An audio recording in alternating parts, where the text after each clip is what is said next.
हे जनकीज, कैसे हो आप सब। स्वागत है आपका हमारे एक और कमाल की वीडियो में। और आज की वीडियो में मैं आपसे बात करने वाला हूं एप्पल इकोसिस्टम की। आपने बहुत सारे बड़े बड़े ऑफिसेज में देखा होगा कि लोग एप्पल का सिस्टम यूज करते हैं, उसका इकोसिस्टम यूज करते हैं। आप जितने भी बड़े फ्रीलांसर्स को देख लो या बाहर के जितने भी यूट्यूबर्स को देख लो, वो लोग अपने इकोसिस्टम को एप्पल के अराउंड बिल्ड करते हैं। तो अब इससे बहुत ज्यादा लोग इन्फ्लुएंस भी होते होंगे कि भाई हमें भी एप्पल का इकोसिस्टम बिल्ड करना चाहिए। मैंने भी अपना इकोसिस्टम बिल्ड करा, लेकिन मेरा जो ऑर्डर था वो काफी गलत था। और जो मैंने इस चीज से सीखा वो मैं आपको आज की वीडियो में बताने वाला हूं कि आपको सारे एप्पल के डिवाइसेस को यूज करना है तो आपको उसे किस ऑर्डर में खरीदना चाहिए। सबसे पहले क्या, उसके बाद क्या, किसके लिए वो जो है इकोसिस्टम काम करेगा, किसके लिए नहीं काम करेगा। आज की वीडियो में इन सारी चीजों को बहुत ही डिटेल में डिस्कस करेंगे। तो चलिए जल्दी से वीडियो को शुरू करते हैं। यहाँ पर सबसे पहले मैं आपको जिस प्रोडक्ट को खरीदने का रिकमेंड करूंगा वो आपका आईफोन नहीं है। हम इंडियंस की जो आईफोन लेने की तमन्ना होती है वो सिर्फ इसलिए होती है कि हम इसे लेकर फ्लेक्स कर सकें। ये जो एप्पल का कटा हुआ लोगो है, इस लोगो को दिखाकर अपना इंप्रेशन बढ़ा सके, लोगों के सामने वाहवाही ले सके कि भाई तेरे पास तो एप्पल है। लेकिन एक्चुअली में एप्पल के इकोसिस्टम में अगर आप घुस जाओगे तो आपको इस चीज से फर्क भी नहीं पड़ेगा। आपको इसकी जो यूजेबिलिटी है ना वो ज्यादा अच्छी लगने लगेगी। तो यहाँ पर सिर्फ एक ऐसी कैटेगरी है जिसको मैं रिकमेंड करूंगा कि आप अगर एप्पल का इकोसिस्टम बिल्ड करना चाह रहे हो तो सबसे पहले आईफोन लो। वो है अगर आप एक कंटेंट क्रिएटर हैं। अगर आपका कंटेंट ऐसा है जैसे आप रील बनाते हो, आपको ऑन द वे कहीं भी कुछ भी शूट करना पड़ जाएगा, आपको मोस्टली वर्टिकल, आप यूट्यूब शॉर्ट्स के लिए वीडियो बनाना चाहते हो या फिर व्लॉगिंग करना चाहते हो, तब आईफोन आपके लिए एक सही परचेज रहेगी सबसे पहले। क्यों? क्योंकि उसमें वीडियो कैपेबिलिटीज बहुत खतरनाक है। दूसरा, आप जो वीडियोस लोगे आप उसी फोन में एडिट भी कर सकते हो और उसको अपलोड भी कर सकते हो। लेकिन इसके अलावा अगर आप एक स्टूडेंट हो, चाहे आप एक वर्किंग प्रोफेशनल हो, आपको अगर एप्पल का कोई भी सबसे पहला प्रोडक्ट लेना है तो वो होना चाहिए मैकबुक्स। अब मैकबुक का मतलब है मैक सिस्टम, चाहे मैकबुक हो, चाहे आईमैक हो, चाहे मैक मिनी हो। वैसे मैं पर्सनली आईमैक किसी को भी रिकमेंड नहीं करूंगा। क्यों? क्योंकि उसमें जो सबसे ज्यादा पैसा जाता है ना वो जाता है आपका डिस्प्ले का। अगर आपको कोई भी ऐसा काम नहीं है जहां पर आपको बहुत ही अच्छा कलर कैलिब्रेटेड डिस्प्ले चाहिए, तब आपको उस टाइप के डिस्प्ले की जरूरत नहीं है और उसका काम आप मैक मिनी से भी बहुत अच्छे से कर सकते हो। इवन कुछ केसेस में मैक मिनी आपको ज्यादा अच्छा परफॉर्म करके देगा। यहाँ पर आपको बहुत सस्ते माउस व कीबोर्ड मिल जाते हैं, आपको एक सस्ता सा मॉनिटर भी मिल जाता है। तो जो चीज आपको 1.5 लाख के आसपास की मिलती है वही चीज आप आराम से 1 लाख से भी अंदर के अंदर बिल्ड कर सकते हो। तो जिसका भी ऐसा काम है जिसको एक जगह बैठकर सारा काम करना है तो उसके लिए मैक मिनी बेस्ट रहेगा। जिसको ऑन द वे काम करना है उसके लिए मैकबुक सबसे पहली परचेज होनी चाहिए एप्पल इकोसिस्टम में घुसने के लिए। यहाँ पर आपका ये सवाल हो सकता है कि यार मैं विंडोज इतने दिन से यूज कर रहा था, मैक को क्यों यूज करूं। बहुत लोग ये सोचते हैं कि मैक के अंदर आप वो सारी चीज नहीं कर सकते, मतलब जो पेड सॉफ्टवेयर को फ्री में यूज करने वाली बात है, तो वो चीज आप यहाँ पर कर सकते हो। हाँ, थोड़ी सिरदर्दी होगी, ढूंढना पड़ेगा, लेकिन कर सकते हो। हालांकि मैं रिकमेंड नहीं कर रहा, मैं आपको बोलूंगा कि आप ऐसा मत करना, लेकिन आप कर सकते हो। दूसरी बात, यहाँ पर जो मैक सिस्टम है इसके अंदर गेम्स उतने अच्छे नहीं चलते जितने आपके विंडोज के अंदर चलते हैं। तो जब वो अच्छे चलेंगे नहीं तो आपका खेलने का मन नहीं करेगा, खेलने का मन नहीं करेगा, आपका टाइम बचेगा, आपका टाइम बचेगा तो आप उस टाइम को किसी प्रोडक्टिव काम में इस्तेमाल कर सकते हो। तो ओवरऑल अगर आपको घुसना है, मैं इंसिस्ट नहीं कर रहा, मैं आपको बेच नहीं रही है, एप्पल की तरफ से स्पॉन्सर्ड वीडियो नहीं है। बहुत सारे लोगों को देखकर लोग इन्फ्लुएंस होते हैं। तो अगर आप इन्फ्लुएंस होकर इकोसिस्टम में घुसना चाहते हैं तो फोन मत लेना, इतना वर्थ नहीं होगा जितना आपका मैकबुक होगा स्टार्टिंग में। और यहाँ पर मैकबुक में भी दो आते हैं, मैकबुक एयर, मैकबुक प्रो। मैं आपको रिकमेंड करूंगा कि आप मैकबुक एयर की तरफ जाओ, स्पेशली M1 वाले। वो बहुत ही केपेबल मशीन है। हाँ, माना कि उसमें पंखा नहीं है, माना कि उसमें टच बार नहीं है, टच बार का कोई भी काम नहीं होता, मैंने यूज करके देख लिया। यहाँ पर उसकी जो कॉस्ट टू परफॉर्मेंस वैल्यू है वो आपको बहुत ज्यादा हाई देखने को मिलती है। हाँ, अगर आपका ऐसा काम है जो बहुत ही हैवी वीडियो एडिटिंग हो गई या फिर बहुत बड़े बड़े रेंडर्स आपको करने हैं, आपको 3D प्रोजेक्ट्स पे काम करना है, 3D के लिए तो मैं स्पेशली आपको कहूंगा कि आप विंडोज की तरफ जाओ, मैक मत लेना। लेकिन अगर ओवरऑल भी आप वीडियो एडिटिंग करते हो, बहुत हैवी सॉफ्टवेयर चलाते हो, हैवी वर्कलोड है आपका, तो मैं आपको रिकमेंड करूंगा मैकबुक प्रो की तरफ जाओ, और वो भी 16 GB रैम वेरिएंट की तरफ। आप जब इसको खरीदने जाओगे तो एप्पल के स्टोर पे कहीं आपको 1 हफ्ते का टाइम मिलेगा, कहीं आपको 2, कहीं 4, कहीं 8 हफ्ते का। ऑफलाइन स्टोर में तो आपको बोलेंगे 8 हफ्ते का टाइम लग जाएगा आपके 16 GB वाले मैक को आने में, लेकिन आपको वेट करना पड़ेगा। 8 की जगह 16 GB वाला लेना। आपको पता चल जाएगा जब आप हैवी काम करने लगोगे तो लिमिटेशन का पता चल जाएगा कि हाँ, रैम बॉटलनेक कर रहा है। मतलब आपको लग रहा है कि मैं इतना हैवी काम नहीं करूंगा, 8 GB में मेरा काम हो जाएगा, तो मैकबुक एयर के लिए जाना। यहाँ पर दूसरा, डेवलपर्स के लिए ये जो मैक सिस्टम है ना ये बहुत अच्छा है। क्यों? क्योंकि मान लो जैसे आपको किसी एक प्रोजेक्ट पे काम करना है, आपको कोई एक ऐप बनाना है, वो ऐप अब जो बनते हैं ना, पहले क्या था, वो चीज 0 से शुरू होते थे, बिल्कुल पहली लाइन से आप कोड करना शुरू करते थे, यहाँ पर उसमें बहुत ज्यादा टाइम लग जाता था। अब क्या है, कंपनी या फिर जो भी क्लाइंट है वो आपको बोलेगा मुझे ये ऐप बनवाना है, तो वहां पर कोई एक रिक्वेस्ट आई कि ऐसा ऐप बनाना है, वो लोग आपको एक इंस्टॉलर देते हैं, एक पैकेज देते हैं। जब भी आप नया प्रोजेक्ट चालू करोगे आपको वो पैकेज इंस्टॉल करने पड़ेंगे। अलग अलग पैकेज अलग अलग टाइम लेते हैं। तो यहाँ पर अगर मैं मैक की बात करूं तो वो एक पैकेज को इंस्टॉल करने में करीब 35-40 सेकंड के आसपास ही लेता है। वहीं अगर विंडोज की बात करूं तो वहां पर 3, 4, 5, 6, 10 मिनट तक चले जाते हैं पैकेज को इंस्टॉल होने में। तो यहाँ पर देख सकते हो कि कितना बड़ा गैप है 35 सेकंड और 10 मिनट तक में। चलो आप 5 मिनट भी ले लो तो भी हर नए प्रोजेक्ट में 5 मिनट आपको वेट करना है, यहाँ पे 30 सेकंड वेट करना है, 35-40 सेकंड। तो ये ओवरऑल डेवलपर्स के लिए काफी ज्यादा अच्छी चीज है। यहाँ पर आप साइमल्टेनियसली एंड्रॉइड के जो सिमुलेटर्स है वो चला सकते हो, अपनी एप्लीकेशन को टेस्ट कर सकते हो, 2 या 2 से ज्यादा एप्लीकेशन को एक साथ टेस्ट कर सकते हो। तो यहाँ पर मैक सिस्टम में डेवलपर्स के लिए बहुत ज्यादा बेनिफिट है। इसीलिए शायद आपने ये भी देखा होगा कि जो स्टार्टिंग में डेवलपर्स जैसे नए डेवलपर्स लगते हैं किसी छोटी कंपनी में ही लगे, उनकी सैलरी होगी 20,000 रुपए, लेकिन उनको काम करने के लिए मैकबुक प्रो दे दिया जाएगा। ऐसा क्यों? क्योंकि उन्हें पता है कि भैया इस मशीन पे ज्यादा अच्छा काम होगा। यहाँ पर मैं दूसरी चीज की बात करूं तो वो आपने शायद बिल्कुल सही गेस करा होगा। आईफोन एक ऐसा डिवाइस है जो आपके मैक के एक्सपीरियंस को और भी ज्यादा इनहेंस कर देगा। ओवरऑल जो आपकी एक पहला इकोसिस्टम जो बनेगा ना इन दोनों का, वो काफी बेहतरीन होने वाला है। इसके बाद आपको आईफोन्स की स्टेबिलिटी का पता ही है। ओवरऑल जो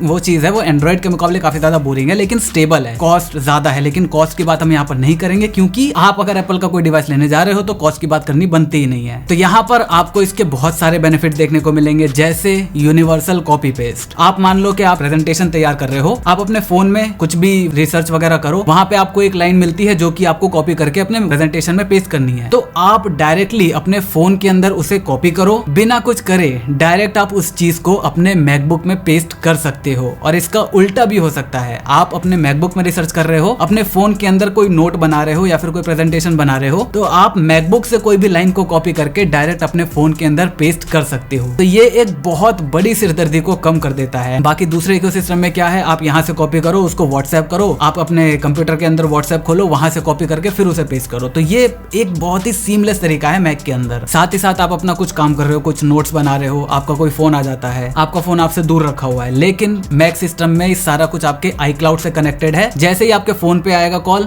आपके मैक पर भी आने लगेगा। आप वहीं मैक से अपनी कॉल को उठा सकते हो। आपको टेंशन लेने की, देखने की भी जरूरत नहीं है कि कहाँ मेरा फोन रखा है, क्या है। डायरेक्ट वहीं से उठाओ, बात करो, कट करो, अपना काम कंटिन्यू रखते रहो, बीच में कोई भी हिंडरेंस नहीं आएगी। इसकी iCloud सिंकिंग इतनी अच्छी है, मान लो कि आप पहाड़ों पे घूमने गए, वहां पर जाकर आपने बहुत सारी फोटोज वगैरह खींची, बहुत मजे करे दोस्तों के साथ। अब वापस आकर आपको अपने उन सारे फोटोज को अपने डेस्कटॉप में ट्रांसफर करने की झंझट नहीं है। क्यों? क्योंकि आपका मैकबुक और आपका फोन दोनों एक ही iCloud के साथ सिंक हैं। जो आप वहां पर स्टोर करोगे वो ऑटोमेटिकली, वाईफाई अगर आपके पास है तो वो सारा का सारा आपके फोन का डेटा, सारी फोटोज ऑटोमेटिकली आपके मैक के अंदर आ जाएंगी। तो ये सारे ओवरऑल जो कनेक्टिविटी है आपस में, जो इकोसिस्टम बनेगा वो बहुत ही बेहतरीन बनेगा सिर्फ 2 डिवाइसेस से। लेकिन जब एक बार आप एप्पल के इकोसिस्टम में घुसने लगते हो, उसकी प्रैक्टिकलिटी की तरफ देखने लगते हो, तब आपकी टेम्पटेशन और बढ़ने लगती है। और तब अगर आपका तीसरा डिवाइस कोई खरीदने का मन करे तो मेरी रिकमेंडेशन ये रहेगी कि आप पहले खरीदो एयरपॉड्स प्रो के लिए नहीं कहूंगा, एयरपॉड्स मैक्स के लिए नहीं कहूंगा, जो सबसे बेसिक वाले विदाउट वायरलेस चार्जिंग वाले आते हैं उनको खरीदो। कॉस्ट यहाँ पर मायने नहीं रखता, क्योंकि कॉस्ट मायने रखता तो 13-14 हजार का ये वाला आता है एयरपॉड्स। उसकी जगह 10,000 के अंदर आपके ओप्पो के एनको सीरीज का जो एनको एक्स है शायद, वो वाला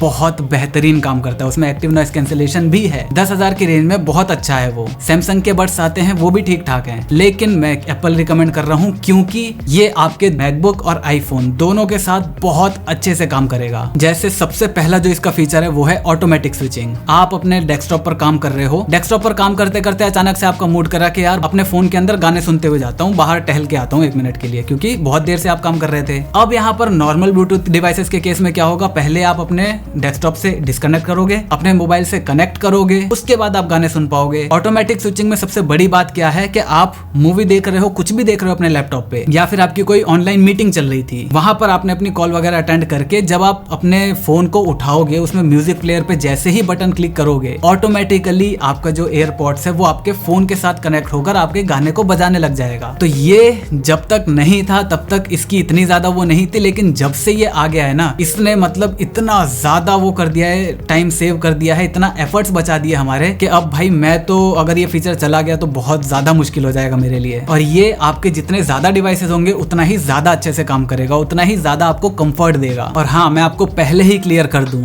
ये साउंड क्वालिटी के डिपार्टमेंट में अपने प्राइस का वर्थ नहीं है। आपको बहुत अच्छे साउंडिंग हेडफोन्स मिल जाएंगे इस प्राइस में। और दूसरी बात, अगर आप एयरपॉड्स लेने का सोच भी रहे हो तो अभी आपको वेट करना चाहिए। अभी इसका नया जनरेशन आने वाला है, कुछ महीने रुक जाओ, 2 महीने 2.5 महीने के बाद आपको एक नया जनरेशन देखने को मिल जाएगा। तो एयरपॉड्स हो गए, अब अगला परचेज आपका क्या होना चाहिए? तो मेरे हिसाब से वो होना चाहिए आपके लिए आईपैड। अब यहाँ पर बहुत सारे लोग हैं जो आपको पहले ही रिकमेंड करेंगे कि आपको आईपैड पहले ही ले लेना चाहिए था, लेकिन मेरे हिसाब से वो इन तीनों चीज के बाद में ही आना चाहिए। आईपैड क्यों चाहिए आपको? स्टूडेंट्स के लिए। स्टूडेंट्स क्या करेंगे?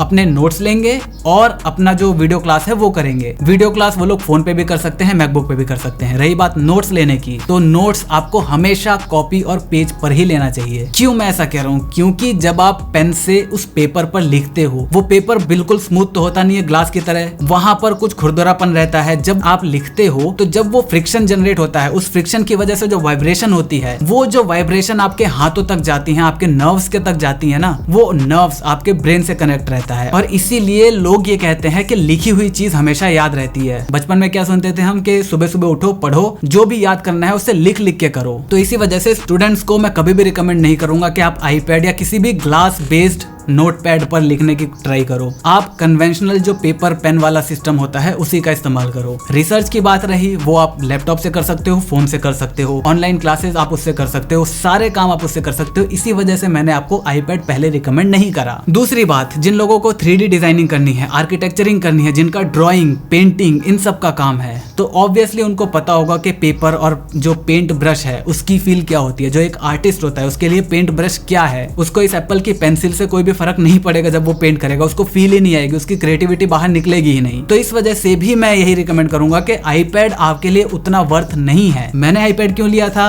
मुझे कुछ और काम करना था, मुझे एनिमेशन का काम करना था। हालांकि वो इतना ज्यादा सक्सेसफुल नहीं हुआ, लेकिन फिर भी अब नहीं, फ्यूचर में काम आ जाएगा। अभी मैं इसे बस अपने मतलब रिसर्च के लिए करता हूँ और जो मुझे नोट्स लिखने रहते हैं वीडियो के लिए, उन नोट्स के लिए करता हूँ। और रही बात कि क्या मैं इसे लेकर पछता रहा हूँ, तो इतना भी नहीं, लेकिन ये भी है कि हाँ, अब मैंने ले लिया ना, अब मुझे इन्वेस्ट करने की जरूरत नहीं है। आराम से ये 5 साल तो कहीं भी नहीं जाने वाला। जो काम मुझे है ना, 5 साल तक ये बहुत ही मक्खन की तरह करेगा। तो इसी वजह से ना, मेरा ये डिसीजन गलत नहीं है, लेकिन हाँ, मैंने टाइम से पहले ले लिया। यहाँ पर अगर मैं आईपैड को अगर आपको रिकमेंड करूँ तो आप प्रो की तरफ मत जाना, आप आईपैड एयर ले लेना, वो आपके लिए मोर देन सफिशिएंट रहेगा। लेकिन अगर आपको आईपैड 2020 वाला कोई मॉडल जो आपको सस्ते दाम में मिल रहा है तो आप उसे ग्रैब कर सकते हो। 120 हर्ट्ज ऑब्वियसली आपको बहुत बड़ा फर्क दिखाई देगा उसमें, और ओवरऑल आपका एक्सपीरियंस बढ़ेगा, और कुछ नहीं। बाकी यूज ऑलमोस्ट बिल्कुल सेम है। इसके बाद अगली परचेज जो आपकी होनी चाहिए वो है आपकी एप्पल वॉच। एप्पल वॉच का इन जनरल, अगर आप एक